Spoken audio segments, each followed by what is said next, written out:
За сайн байцгаана уу залуучуудаа, сайн байцгаана уу монголчуудаа. Тэгээ Бямбийн бэлэгт өнөөдөр та бүхэнд олон судалсан мэдээллүүдээ одоо базаад нэгэн чухал ярилцлагыг хийхийг хүссэн юм а. Энэ бол монголчуудын мянган жилийн ирээдүг яаж Монгол улсад дарахлах вэ? Яаж бид нар хүн төрөлхтний хамгийн гайхамшигтай гүрэнт улс болох вэ гэдэг энэ ярилцлагыг хий гэж бодож байна залуучуудаа. Тэгээд би эхлээд Монгол улсын өрийн талаас ярихыг хүслээ. Тэгээд яагаад би Монгол улсын өрийн талаас ярьж байгааг бол өнөөдрийн нөхцөл байдал дээр монголчууд бид нар бүгдээрээ санхүүгийн империализм буюу санхүүгийн эзлэн түрэмгийлэлтийн одоо гол бай болчихсон ийм Монгол улс болчихсон байна. Дээд дооц ялгаа байхгүй. Бид нар бүгдээрээ өртөө зээлтэй. Монголын хамгийн баян хүнч гадаадын нэгэн том групп корпорац банкнд дамаа өртөө байгаа залуучуудаа. Цалингийн зээл, малчны зээл, банкны зээл, байрны зээл, машины зээл, гар утсын зээл, оюутны зээл, тэтгэврийн зээл бүх насанд, бүх түвшинд, бүх одоо сегментэнд монголчууд бид нар бүгдээрээ өрөнд орцсон байгаа. Өнөөдөр Монгол улсын гадаад ор 30 тэрбум Америк долларын өртөө байгаа залуучуудаа. Би 2016 онд хотын төвд 5 дугаар сургуулийн тэнцээ студи ажилладаг байхдаа Монгол улсын өрийн талаар судалж эхэлж ирсэн. Тэгээ би нэг 16 оны сонгуулийн үеэр нэг видео хийсэн, тэрийг хүмүүс үзэж байсан. Тэгээд тэр үеэс эхлээд ярив. 2016 онд Монгол улсын гадаад өр 26 тэрбум Америк доллар байсан залуучуудаа. Өнөөдөр 2019 он 20 он болчих. 4 жилийн хугацаанд 3 жил гарангийн хугацаанд Монгол улсын гадаад өр 30 тэрбум Америк доллар болцсон байна залуучуудаа. Бүхэл бүтэн 3-4 тэрбум Америк доллараар нэмэгдсэн байна Монгол улсын гадаад өр залуучуудаа. Тэгвэл өрийн түүхээс нь эхлэе.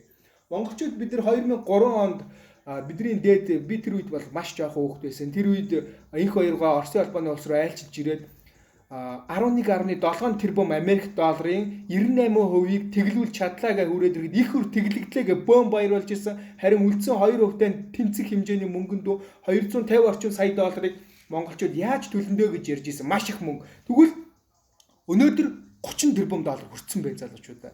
Монгол улсын гадаад ор 2022 он гэхэд Монгол улсаас ахиа 2-3 тэрбум Америк долларын өрийн хүүн ихэгдэх чинь зөвхөн хүүн. Тэгэхээр монголчууд биднийг зөвхөн өөрийнхөө хүүнд худалдаж авах энэ барууны санхүүгийн империализмын технологи Монгол улсад аль хэдийн орж ирээд нутагшаад бүр зүрхийг нь баттсан байна. Өнөөдөр манай төр засгийнхны, бизнесийнхны, олигархийнхны тэгээд жирийн ард түмэнд бид нар бүгдээрээ хотод хоригдсон хонь шиг өнөөдөр Улаанбаатар хотод чигцэлдээ түгжрээд амьдарч байгаа ийм нөхцөл байдалтай байна залуучтай. Тэгэхээр дэлхийд дахны энэ санхүүгийн колониал буюу санхүүгийн империализм долларын түүхээс нь ахуулаад энэ мөнгө гэдэг зүйл ер нь чухам юу юм бэ гэдгийг бид нар мэдэх хэрэгтэй залуучуудаа.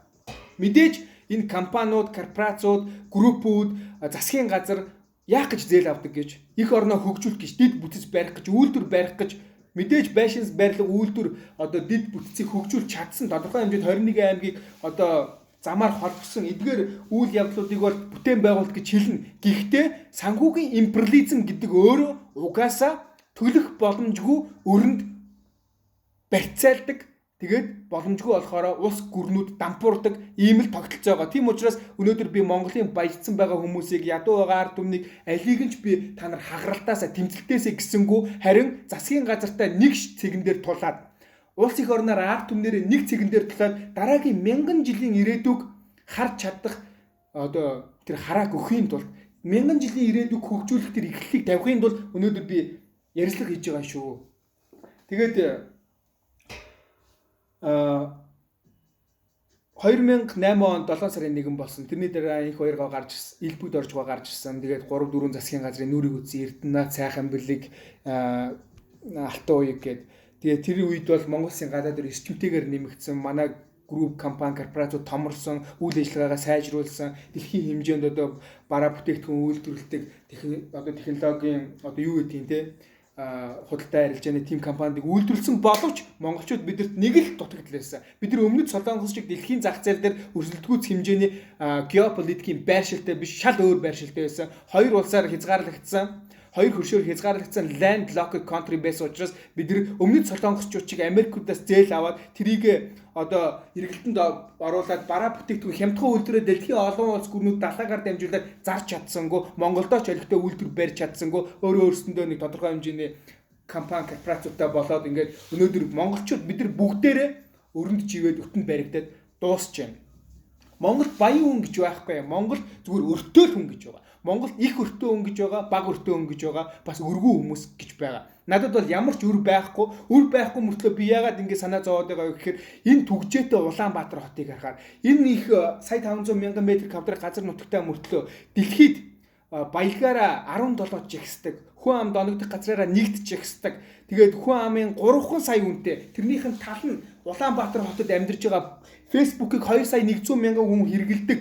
Ийм нөхцөл байдал бид нар шинэ ирнийг эхлүүлэх ард түмэн байтал өнөөдөр бид нар арчаагаа царайлаад архиа байгаа вискигээ угаад энд хүүхэн охин шуухан эргүүлээд охтууд нь мөнгөтэй залуу эргүүлээд хөлөө газар хугалчих гад хөгшчүүлэн солонгос сериалаа үзээд өөрийн бодож чадахгүй тархин мангуу болоод охтууд залуучууд нь барууны энэ Холливуудын эсвэл энэ гадаадын соёл иргэн шиг хитрхи тархиа угаалгаад өөрсдөө хинбэ гэдгээ мартаад байгаа учраас тэгээд тэрнийх нь хараад эдийн засгийн аллага явагдаад байгаа учраас их орныг нь тонон дээрэмдэх гээд байгаа учраас би өнөөдөр зүгээрээ чадахгүй юм. Би зүгээр нэг UB comedy үзээд инээгээд ингээ явж чадахгүй юм байна. Би зүгээр нэг хошин шог үзээд зүгээр нэг кино үзээд би баясаад амьдрч чадахгүй юм байна. Зүгээр тийм учраас би та бүхэнд өнөөдөр ярилцлага хийж байгаа маа залуучуудаа. 30 тэрбум доллар хэр их хэмжээний мөнгө гэж юу ч биш монголчуудын хувьд бол тэр бол зүгээр л нэг цаас залуучуудаа. Оюу толгой гэдэг орд газрын дор зөвхөн оюутлогоон дор 270 орчим тэрбум Америк долларын хөрөнгө байна гэсэн одоо нөөцийн тогтоосон байдаг. Зис алт молибден мөнгө ийм одоо өчнөө олон тонн ийм эрдэнэс баялагууд байгаа 270 орчим тэрбум доллар үнэлэгдэж байгаа. Тэгэд 270 орчим тэрбум Америк долларын ганцхан оюу толгой шүү. Би оюу толгойн эсрэг одоо инээ тэрэ одоо юу гэдэг чинь тэгээ оюу толгойг байгуулсанд буруу гэж хэлэх гээгүй. Харин ч зөв 270 тэрбум Америк долларын 9 дахин бага мөнгө болох 9-ний 1-тэй тэнцэх 30 тэрбум долларын араас Монголын төр засаг, бизнесүүд, олигархууд ард түмэн босч ирч чадахгүй байгаа юм гинэ. Энэ шившиг үстэй залуучуудаа. Ганцхан оюутлогод орно. Тим их баялаг байна шүү дээ. Би өөр уул уурхаг яриаггүй шүү. Хүн болгоны ярьдаг оюутлогыг би өнөөдөр ярьлаа. Тэгвэл яагаад энэ ийм болцсон гэж? Яагаад өнөөдөр засгийн газар дээр 35% нь оюутлогыг авах гэдэг юм? Дупан гэрээ хийгдчихлээ. Харин сайнаас цуцлагдчихлаа. Бүгдээр ингэ цуцлах хэрэгтэй гэж би бодож байна. Яагаад гэвэл энэ барууны технологи байхгүй юу гэдэг залуучууд.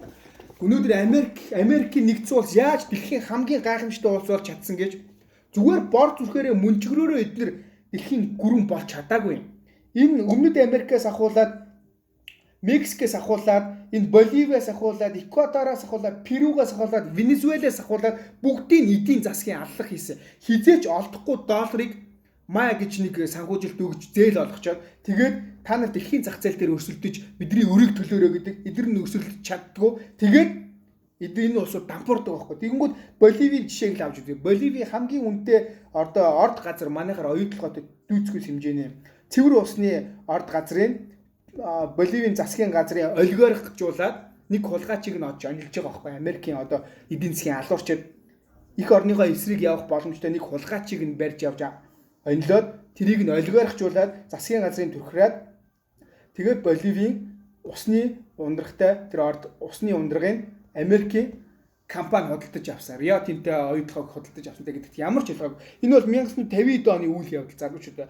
Тэрнээс хойш энэ Өмнөд Африкийг энэ Европын холбооны улсууд гоё л гэдэг. Эдгээр чинь бүгд Өмнөд Африкийг тонон дээрэмдэж баяжсан байхгүй. Өнөөдөр Өмнөд Африкийн Арабын улсууд энэ лалын шашинтай улсууд Европыг хүүс тэмдэрэхэд бэлэн байгаа. Эдгээр Европын холбооны улсууд Америкууд энэ лалын шашинтай улсуудыг бүгдээр ингэ тонон дээрэмдсэн учраас эдгээр маш их үс санаж байгаа. Эдгээр улсуудад яагаад вэ гэвэл эдгээр улсууд чинь ард түмнэрээ дампуурсан байхгүй. Ард түмнэр нь дампуурх үйл явдлыг энэ Америк, Европын холбооны улсууд Англи, Саксон гарлын ард түмэнд хийцсэн юм а залуучуудаа.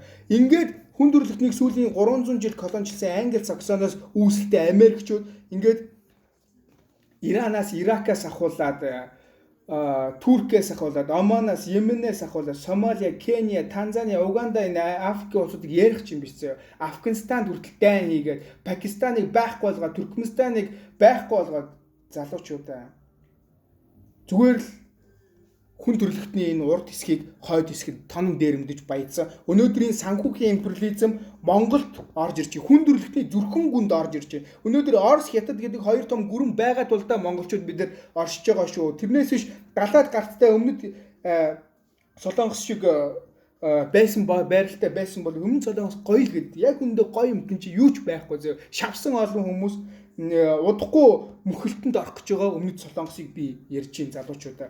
Тэгээд өнөөдөр Хонконгоор дамжуулаад заяа. Хонконгоор дамжуулаад Хятадыг одоо задлах төлөвлөгөөнд Америкчууд орцсон байгаа. Энэ Украинаар дамжуулаад Оросыг задлах төлөвлөгөөнд Европын холбооны улсууд болон Америкчууд давхар хамтдаа орцсон байна. Энэ юусоо газар нутгийн төлөөх дай юм а залуучуудаа. Монголчууд бид нар хүн төрөлхтний зүрхэн гүнд амьдрдээ шүү гэдгийг би сануулахыг хүсэж байна.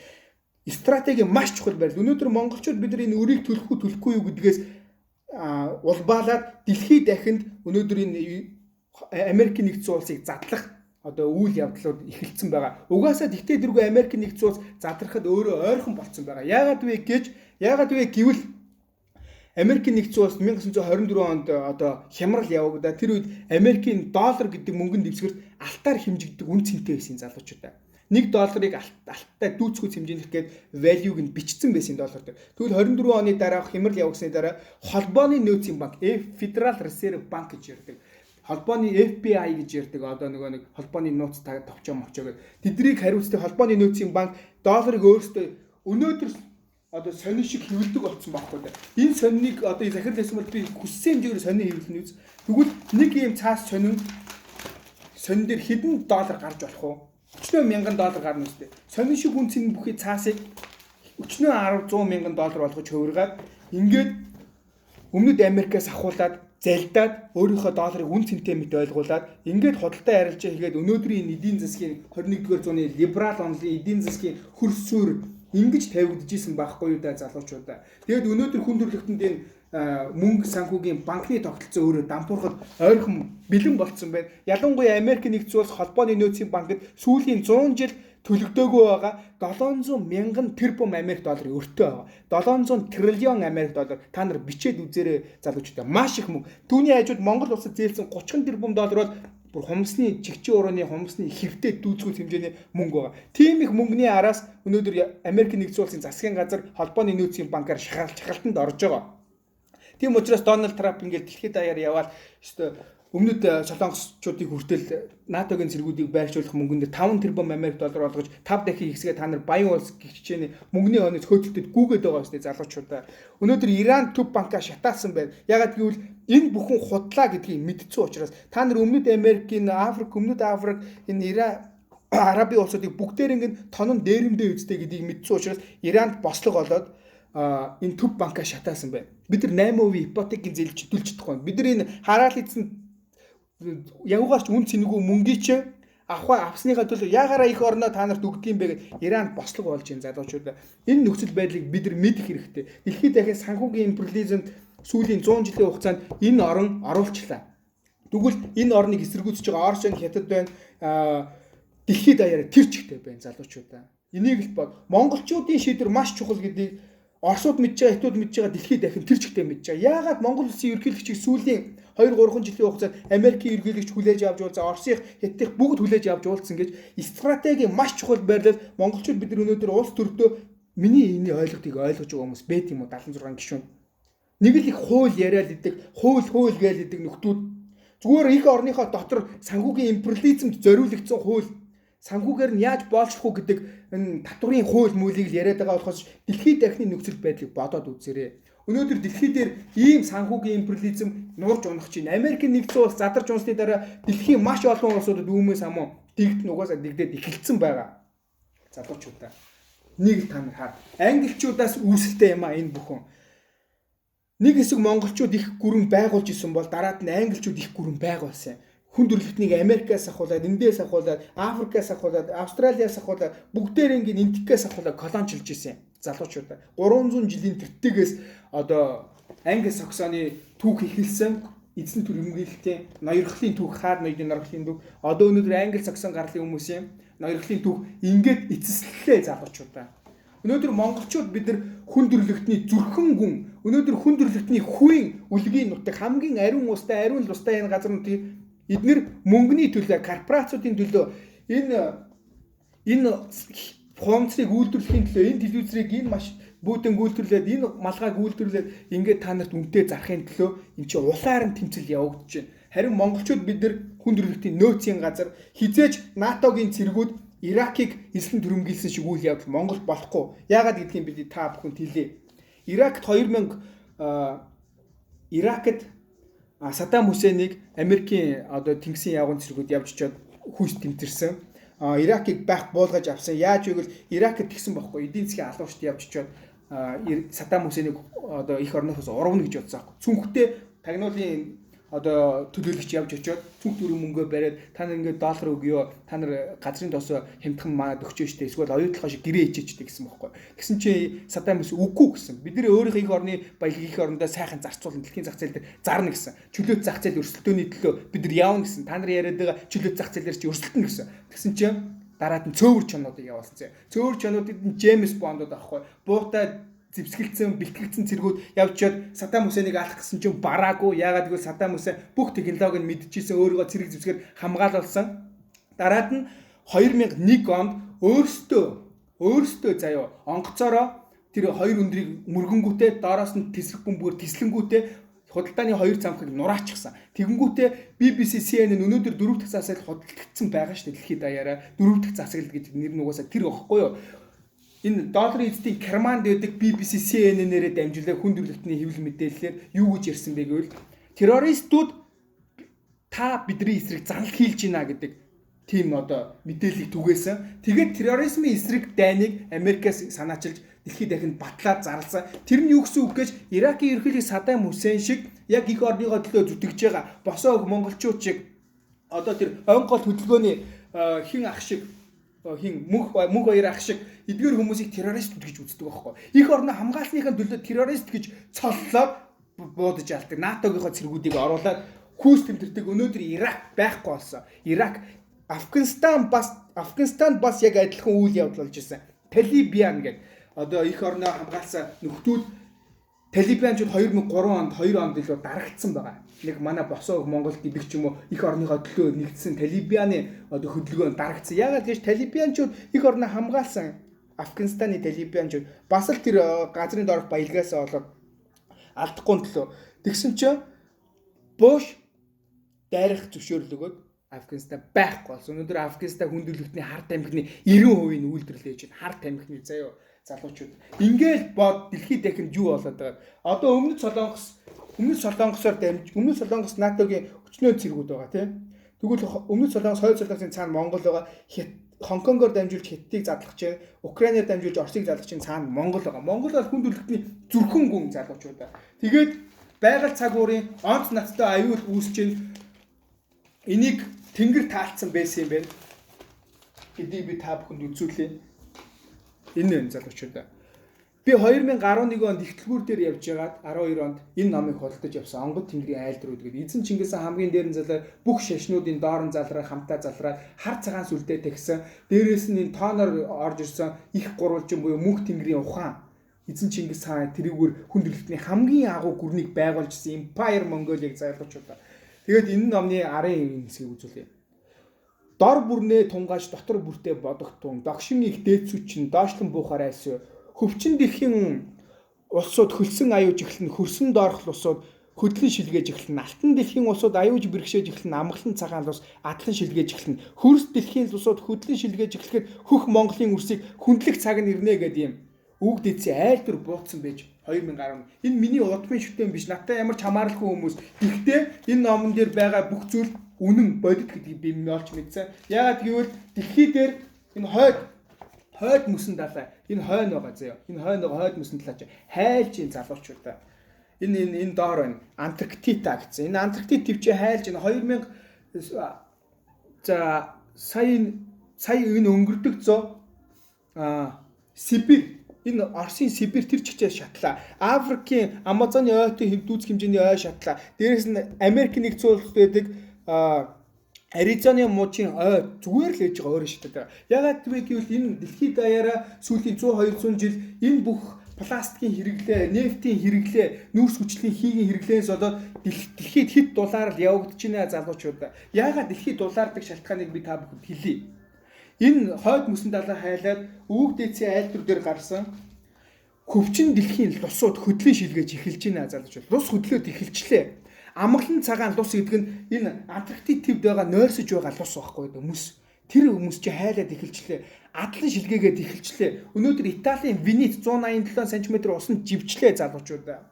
Бэлэгдэшгүй биелүүлэх инженерийн төлөвлөгөө гэд Bloomberg-ээр саяхан нэвтрүүлэг гарч ирсэн. Тэрэн дээр биш үү залуучууд. Италийн Венет, Америкийн Нью-Йорк, Японы Токиогоос ахуулаад дэлхийн 50 гаруй хотод усан живэх магадлалтай болчиход байгаа учраас инженерийн байгууламж барьж байгаа маш том ус сорулдаг памп барьж байгаа. Усан живсэн тохиолдолд усыг гадагш нь өөр тийш нь одоо соруулж гаргах эдгээр бүтэхгүй төлөвлөгөө заяа. Bloomberg-ээр гарч байгаа залуучууд. Өнөөдөр Италийн Венет араас нь ингээд усан живэх юм байна. Дэлхийн 50 гаруй далайн эргээр суурьж байгаа томоохон хотуудад байгаа 2 тэрбум хүний нүүдэл хөдөлгөөн шилгээлт одоо дэлхийд дахин явагдах чинь залуучууд. Та нар далайн эргээр ямар хотууд байдгийг бүгдээрээ хараад үзээрэй заяа залуучууд. Хамгийн сүүлд нь Хятадын Бээжин манай их юан гүрний Бээжин хүртэл усан живнэ гэсэн Антарктик бүрэн хайлаад дуусны дараа шүү дээ залуучууд. Тэгээд үүгдээцүүд ингээ айлцсан бид нар бол лустайгаа харьцдаг, савдагтайгаа харьцдаг, эцэг үүгдээ, ариун дээд цахиурчтэнүүдтэйгээ харьцдаг. Мөнх тэнгэрийн ухаанаар их Монгол улсыг Empire Mongolia-ыг байгуулж чадчихсан хаадын үр сад мөртлөө өнөөдөр бид нар санхүүгийн империализмын 30 жилийн хугацаанд энэ либерал онолоор чөлөөт зах зээлийн өрсөлдөөний зах зээл дээр тоглож чадаагүй гэдэг үүднээс их орноо тэдний сонин шиг хөвөлдсөн долларын эздэд зүгээр нэг өгчнө гэж юу байх вэ залуучууд. 26 наснда триллион кинг миний би энийг тунхаглачи. Нин шин 90 үе ирцэн байна залуучууд. Тэгээд дэлхийг өөрчилсөн энэ 50 компани дэлхийг байхгүй болгосон юм байна. Гэхдээ би Америкуудын эсрэг биш шүү. Америкчууд сүүлийн 100 жилийн хугацаанд хүн төрөлхтний шинжлэх ухааны нээлтийн 99%-ийг нээсэн учраас тэдний оюун ухаан бол гайхамшигтай. Гэхдээ энэ мөнгө санхүүгийн империализмын тогтолцоо нь өөрөө аюултай, гамшигтай. Энэ эдийн засгийн алуурчид гээд энэ 11 автортай энэ номыг уншаад үзээрэй залуучууд. Энэ дээр долларын эзэг хэрхэн дэлхийд дахныг ингэж колоничлдаг, нефтийн дээрэмдэг, алтын зэсийн орд газруудын дээрэмдэг, ард түмнийг яг өнөөдрийн шиг ийм өчиггүй боомлдог талаар бичсэн байгаа залуучууд. Бид нар зүгээр л нэг хошин шиг үзээд инээгээд зүгээр л нэг дуу хуур сонсоод зүгээр л нэг урлагаар дэлхийд гарах нь зүг. Гэхдээ бид нэр шинжлэх ухаанч баймаар байна залуучууд. Өөртөөгөө үн цэнийг мэдэрмээр байна залуучууд. Тэгээд сүүлд нь би нэг гарц гаргалаа хэлхийг хүслээ залуучууд. Тэр нь юу вэ гэвэл монголчууд бид нар хүн төрөлхтний хамгийн гайхамшигтай улсыг бүтээж чадна. Яаж вэ гэж би төлөвлөгөөг нь хэлье. Өнөөдөр манай засгийн газар ард түмэн тэр чигтээ энэ дээр санал нэгдээд энэ ирээдүйн төлөө явах ёстой. Мянган жил Монголын ирээдүйг дарахлах ёстой. Бид нар Оросоос нефтээ авдаг. Нефтийн үн өсөх болгонд бид нар нефтийн үн өсчлөө одоо яана өргөн хэрэглээний бараа өсчлөө гэдэг бидний цалин мөнгө хоол хүнс хувцсанараа хөдөлж явахдаа хүрхээ болчлоо гэдэг ийм нөхцөл байдал үүсдэг. Тэгвэл өнөөдөр сэргээгдэх эрчим хүчний салбар руу дэлхийд даяараа орох ёстой гэдэг энэ өнөөдөр сонин дээр гарсан галчган дээр байгаа. Манай гариг уур амьсгалын онц ноцтой аюултай байдал үүсчээ гэдэг. Энийг би та бүхэнд уншиж өгье. Дэлхийд уур амьсгалын онц ноцтой байдал нүүрсэн тухай 153 орны дэлхийд дээр 198 орн байдаг.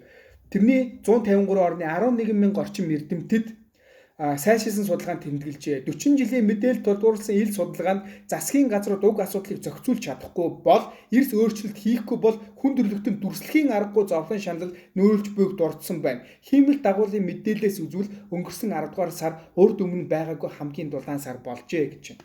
Энийг та нар зүгээр скриншот хийдгсэн үү яа гэсэн энийг зүгээр уншаад үзээрэй залуучууд.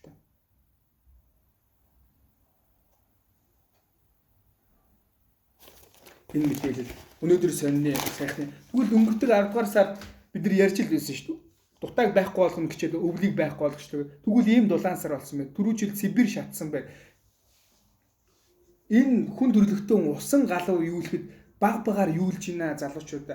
Эннээс хамгийн хожих ард түмэн монголчууд бид нар тэгвэл сэргээгдэх эрчим хүчээр энэ технологиг боловсруулах хэрэгтэй. Хүн төрөлхтөн сүүлийн 200 жил нефтийг шатааснаас озоны давхарт одоо нүрс хүчлийнхийг хуримтлагдаад нарнаас ирж байгаа илч дэлхий дээр буугаад буцаад гарч явах гэхээр тэр озоны давхарт хуримтлсан байгаа тэр нүрс хүчлийн хий чинь гарахгүй ингээ өөртөө хуримтлуулад байгаад байгаа учраас хит хаалт явагдаад байгаа байхгүй залууч. Тийм учраас сэргээгдэх эрчим хүчний салбар буюу нарны цахилгаан станц, салхины цахилгаан станцыг бид нар байгуулчих юм бол 10 жилийн хугацаанд ч юм уу өтөр дөрвөн хугацаанд ард түмнэр энэ санал дээр нэгдээд байгуулчих юм бол Улаанбаатар ахиж хизээч тогны асуудалд орохгүй. Бид нар ахиж хизээч өвөл олчлоод пар дулааны асуудалд бид нар орохгүй. Дараагийн 1000 жил зөвхөн байгалийнхаа тэр цахилгаан эрчим хүчнээс бид нар одоо цахилгаанаа үнгүү аваад бид нар ямар ч өртөггүйгээр дулаан орон сууцандаа дулаан одоо тог цахилгааныг хэрэглээд интернетийг үнгүү хэрэглээд бид нар амьдрах ийм ирээдүй байгаа шүү залуучдаа. Энэ бол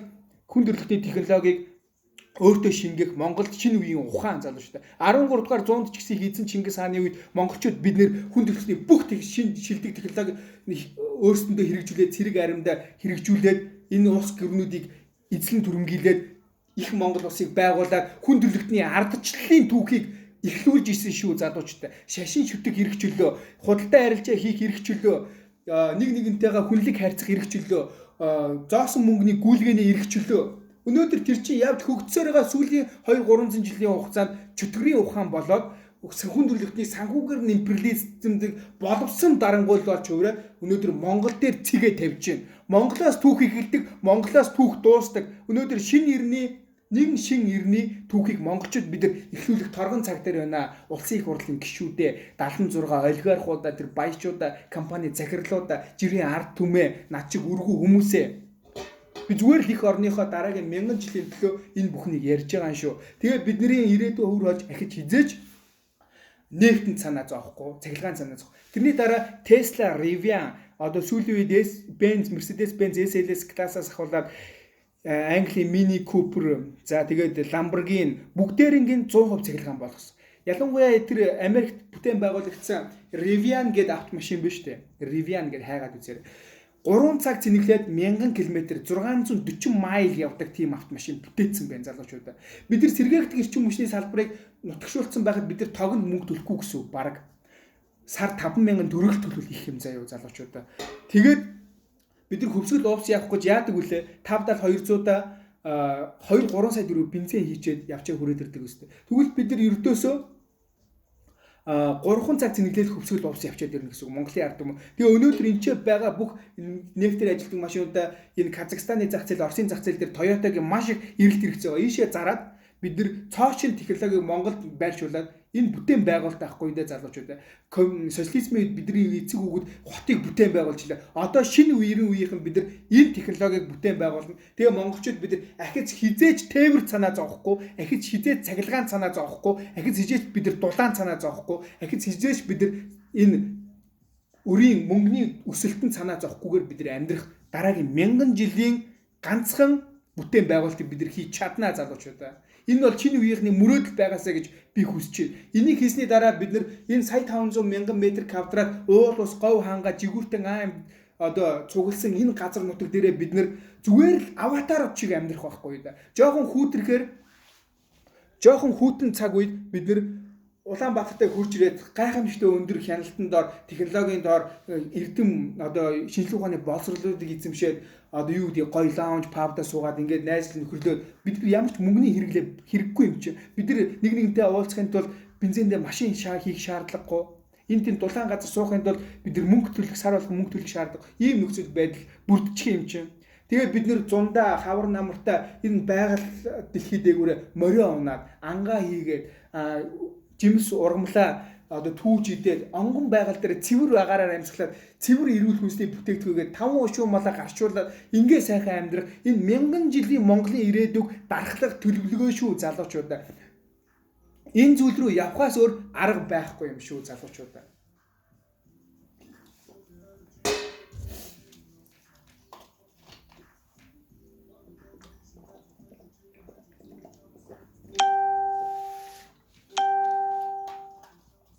Улс төр дээрээ ард түмнэрээ бүгдээрээ энэ шийдвэр дээр тогтоосоо гэж би та бүхнийг хүсэж байна. Залуучуудаа. Энээс өөр сонголт байхгүй хүн төрөлхтөд байгаль экологийн талаас шинжлэх ухаан эрдэмтдийн судалгааныхаа талаас за тэгээ энэ мөнх тэнгэрийн сахиус шүтэнүүдийн лус савдгийн талаас дэлхийн дахины эдийн засгийн нөхцөл байдлынхаа энэ эдийн засгийн аллагын талаас дэлхийн дахины Энэ бүх улс гүрнүүдийн нөхцөл байдлынхаа талаас тэгээд бидний өнөөдрийн амьдралын нөхцөл байдлынхаа талаас энэ зүйл рүү явахаас өөр арга байхгүй залуучуудаа. Тэгээд 26 наасандаа энэ зүйлийг би өөрийнхөө амаараа тунхаглажээ. Мөнх тэнгэрийн 90 цаг ирж байгаа. Мөнх тэнгэрийн 90 цаг ирж байгаа залуучуудаа. Бид дэлхийн хамгийн гайхамшигтай улс болж чадна. Бидний дээд үеийнхний бүх мөрөөдөл биелсэн. Тэд нар Жэнсүн хүссэн өмслөө гадаад руу аялахыг хүслэн бүгд гадаад руу аялаа, зарим дөрвөө зүхтаалаа. Германда мөнгөтэй болохыг хүссэн, мөнгөтэй боллоо. Компани эзэн болохыг хүссэн, компанитай боллоо. Кола авахыг хүссэн, колагаа уулаа. Хэвлэл мэдээлэлээр онлайн ертөнцөөр дэлхийн техник харахыг хүссэн. Харлаа одоо YouTube дээрээс үзэх юм олдохгүй байна залуучуудаа. Өнөөдөр бид нар яах ёстой? Зүгээр хошин шогоо үзээ энэгээд маазраад зүгээр одоо миний ярьж байгаа яриаг хүртэл хошин шог болгоод явах нь чухал юм уу? Аль эсвэл бүгдээрээ энэ ирээдүг бүтээгээд дараагийнхаа үр хүүхдэд Монгол улсыг дархалж үлдээх ёстой юм уу? Энэ чухал үстэй залуучуудаа. Эсвэл хариуцлагатай уулуурхаа гээд хөвсгөл нэтг хүн төрөлхтний хамгийн ариун тустай газрыг хариуцлагатай уулуурхаа нэрээр Fendi, Prada, Louis, Gucci, Benetton элдв янзын одоо брэнд өмсөж зүүхийг гадаад руу аялахыг хүссэн тэр хоосон толгойтой нөхдүүдийг дагаад их орноо ухаад ариун тустай газраа ухаад удмаараа тусын хараал хүртээд ингээд та нар үхэж үргэлдэж дуусмаар юм уу? Аль эсвэл дараагийн мянган жил үр хөвгтөдтэй амьдрах орон зайг сайхан бүрдүүлж өчөөд шинэ үеийнхаа мөрөөдлийг биелүүлчихэд тэгээд санаа амар үхцгээсэн дээр үстэй залуучуудаа. Амьдрал угаасаа хоосон чанартай. Та нар буддизмын сургаалаа мэддгийм бол буддагийн сургаалыг Монголын ард түмэн буддист юм бол амьдрал угаасаа хоосон чанартай залуучуудаа. Би нэг л мэдхэд 20 хороод ихэд 26 настай болсон. Би хөгшөрч байна. Ямар ч ялгаагүй та нартай ямар ч ялгаагүй заяа. Нэг л мэдхэд бид нар байхгүй бол Сүхбаатар Жанжин шиг Чой Балсангуй шиг, Чингис хаан шиг, Мандухай цэцэн хатан шиг бид нар бүгдээрээ л үхэж үргэдэг энэ хорвоогийн жам. Энд чи өөрөө хоосон чанар. Тийм учраас юунаас айх хэрэггүй, сайхан амьдсан ч, баян амьдсан ч, ядуу амьдсан ч бид нар бүгдээрээ үхнэ. Харин үхэхдээ сэтгэл хангалуун үхэж чадах уугүй юу гэдэг л тухайн хүний асуудал. Энэ зүйлийг хийхээс нааш бид нар сэтгэл хангалуун үхэж чадахгүй. Бидний үр хүүхэд бүгд өртөө, шивтээ, боочлогдсон Африк шиг байхад бидний эцэг их яаж одоо бидний өөрсдөө яаж амрал амгалан өгөх юм бэ? Залуучуудаа, монголчуудаа, Монголын бүх баячуудаа бидний санхүүгийнхаа хувьд баян биш. Тэр цаасан дээр тоонцоо дээр бичснээ хувьд баян биш. Харин бид нэр зүрхэндээ баян, их орноороо баян, үүх түүхээрээ баян. Одоо энэ шин 90 үеийн төлөвлөгөөгөөрөө баян. Ахиж хизээч бид нэр элдв янзын гадаадынхны биднийг шантаажлаад байгаа зүйлд санаа зовхгүйгээр амьдрах боломжтой залуучуудаа. Тэгээд миний ярилцлагыг үзсэн та бүхэндээ баярлалаа. Монгол улс сэргэн мандах эхлэн тавигдлаа. Англи саксон гарлын дээр санхүүгийн империалистуудын колоничлын 90 цаг ингээд монголоор дууслаа. Түүх монголоор дуустдаг, монголоор эхэлдэг шинэ нэрнийг эхлүүлцгээе залуучуудаа.